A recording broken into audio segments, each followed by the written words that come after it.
bom dia, boa tarde, boa noite. Não faço ideia do horário que vocês estão assistindo esse vídeo. Todo vídeo eu falo a mesma coisa, já se tornou de praxe. Meu nome é Felipe, mais uma vez, muito bem-vindos à bagunça aqui no canal. Hoje, resolução da questão número 41 da SEDUC Rio de Janeiro 2015, questão que fala sobre o nosso querido e amado capitalismo. Se você é um cara que caiu aqui de paraquedas, o lance é o seguinte, ó, tem a questão aqui na minha frente, no qual eu vou destrinchar essa questão para poder tentar encontrar a resposta correta e a gente aprender um pouco com as opções que estão erradas. Não reparem na minha voz, na minha cara de sono, porque aqui tá de madrugada. Eu encontrei um tempinho para poder gravar a resolução da questão número 41. Então, sem mais delongas, galera, a resolução da questão 41, vou começar a leitura. Questão número 41. Cientistas sociais e historiadores contemporâneos identificam um novo ciclo de expansão do capitalismo enquanto modo de produção e agente de um processo civilizatório desculpa, gente, de repercussão internacional. Tais mudanças estão relacionadas, dentre outras coisas, com a combinação entre o modelo fordista de organização do trabalho e da produção com um padrão mais flexível dos processos de trabalho e de produção, sintonizado com as novas exigências do mercado internacional, dos fluxos de comunicação mais ágeis, congregando competitividade, inovação e produtividade. Esta nova etapa do capitalismo tem sido identificada pelo termo. A questão ela quer saber, dentre essas transformações que o capitalismo sofreu, como está aqui, fluxo de comunicação mais ágil, competitividade maior, inovação e produtividade, né? Atendendo esses quesitos, qual o nome que se deu, né? Qual foi o termo que se identificou essa nova etapa do capitalismo?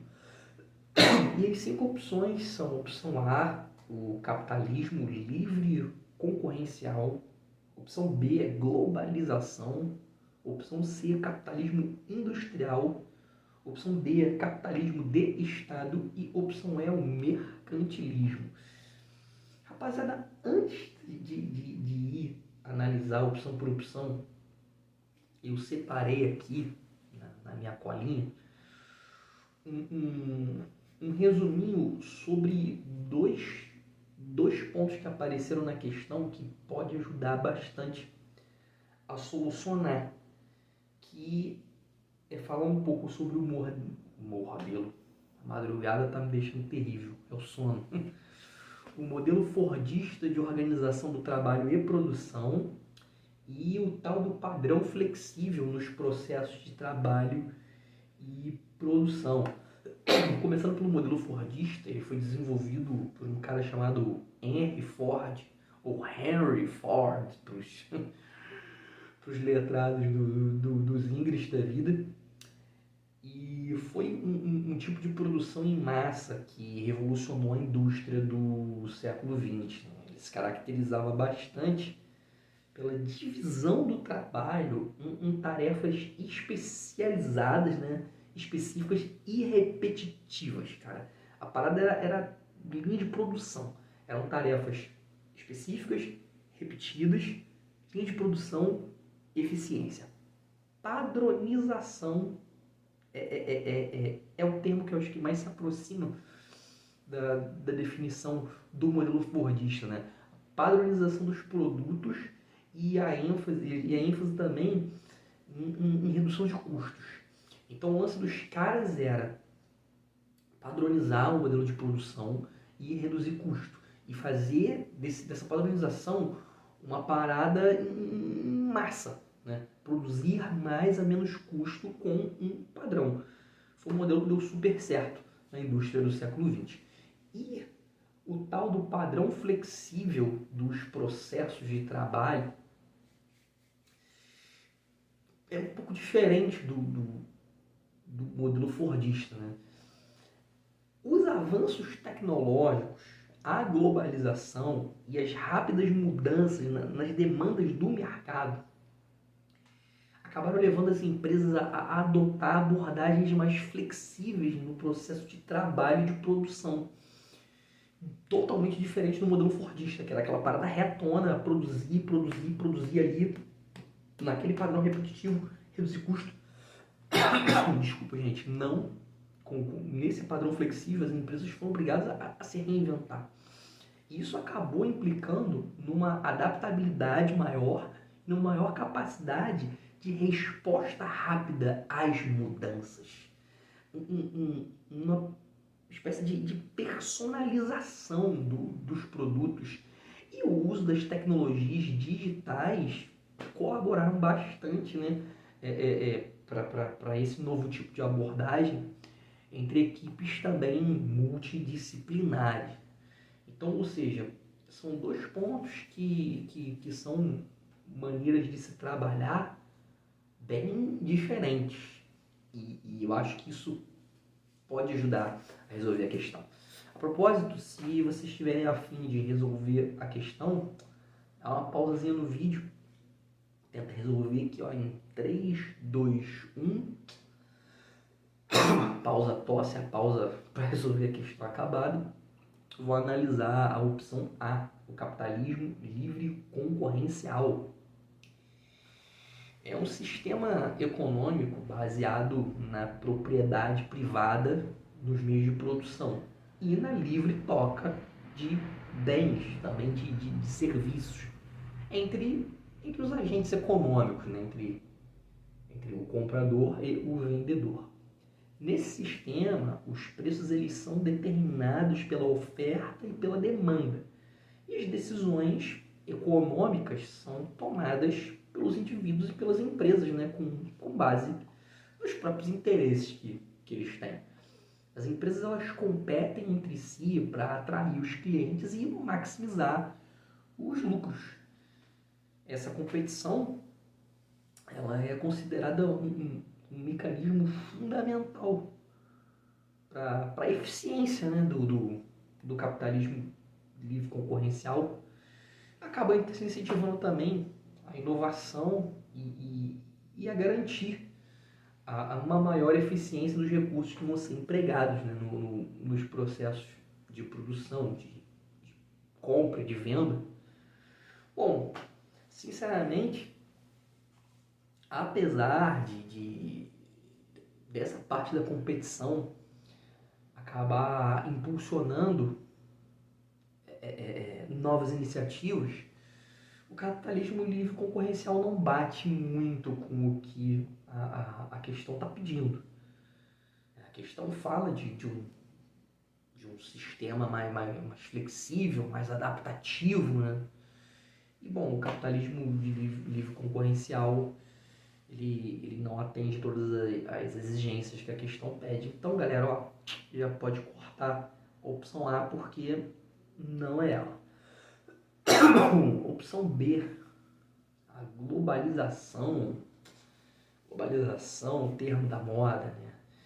Ele se refere a um processo de integração econômica, social, política, cultural entre os países ao redor do mundo.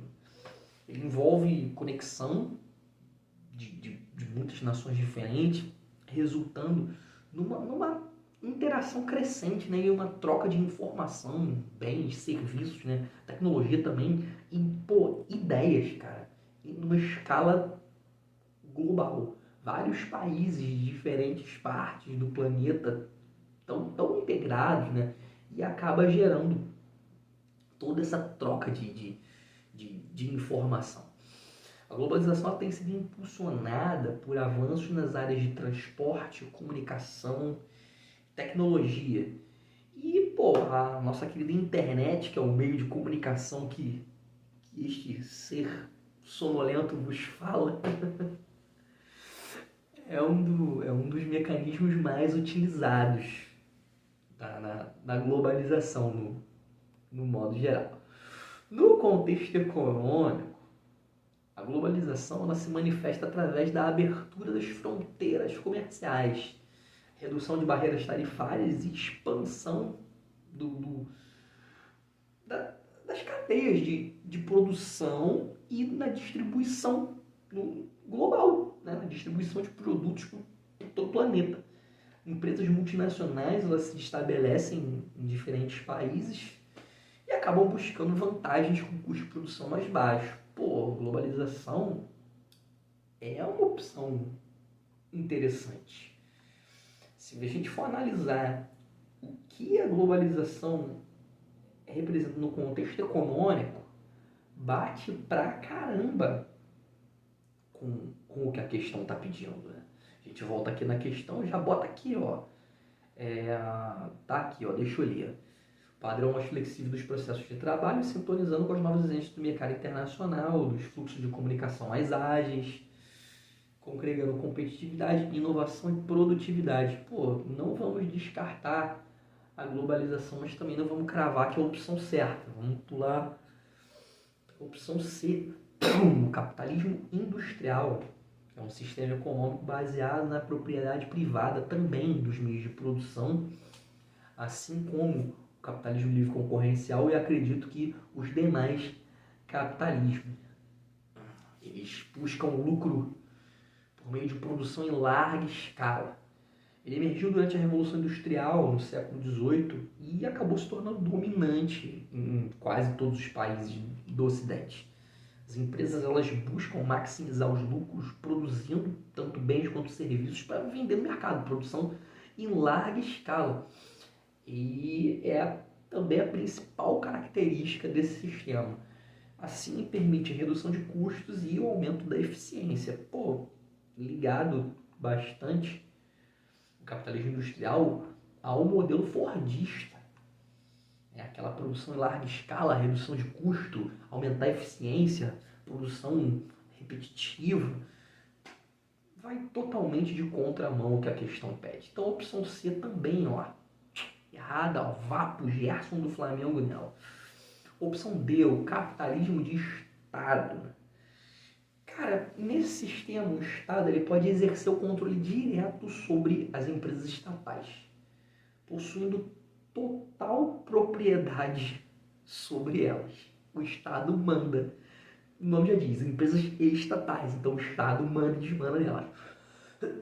Além disso, o governo ele pode intervir na economia por meio de algumas regulamentações, subsídios, né? Até planejamentos econômicos e políticas industriais. O capitalismo de Estado ele tem a presença no setor público dominante, no qual as empresas estatais eles desempenham um papel bem forte, bem direto na economia. A economia, não digo que passa a depender, mas as estatais elas tomam conta de setores que são bastante importantes. As estatais que fazem a engrenagem da economia girar. Apesar de ser um pouco diferente dos outros capitalismos, também não bate muito com o que a questão pede. Por último, nós temos a opção E, o mercantilismo, cara. Quem sabe o que é mercantilismo já sabe que também é a opção errada, mas é bom falar um pouquinho para refrescar a memória, né, da galera que esqueceu. O mercantilismo foi um sisteminha econômico, né, predominante na Europa entre os séculos XVI e XVIII, que buscou fortalecer o poder econômico e também político dos estados, né, dos estados-nação, através do comércio e o acúmulo de riquezas, principalmente dos metais preciosos. Ouro e prata, então, foram os principais metais, né, no apanhado geral que compuseram o mercantilismo, né? As colônias elas eram exploradas para fornecer esses recursos naturais, esses metais preciosos para as metrópoles. Bom, como já falei também, opção errada, confirmando que a opção B, a globalização, é a opção correta da questão 41. Galera, essa foi a resolução da questão 41 da SEDUC Rio de Janeiro de 2015. Mais uma vez me desculpa, eu estou morrendo de sono. Eu espero que vocês tenham gostado. Se você tem um conhecimento complementar, cara, comenta aí, dá essa moral. Tá curtindo o conteúdo? Se inscreve no canal, ativa o sininho. Pra você não custa nada, mas pra mim é uma moral do cacete. Que o trabalho continua e é guerra todo dia. Tranquilão? Vou partindo, rapaziada, que daqui eu vou direto pra cama e amanhã gravar a questão 42 pra vocês. Tranquilidade? Beijo no coração. Fui.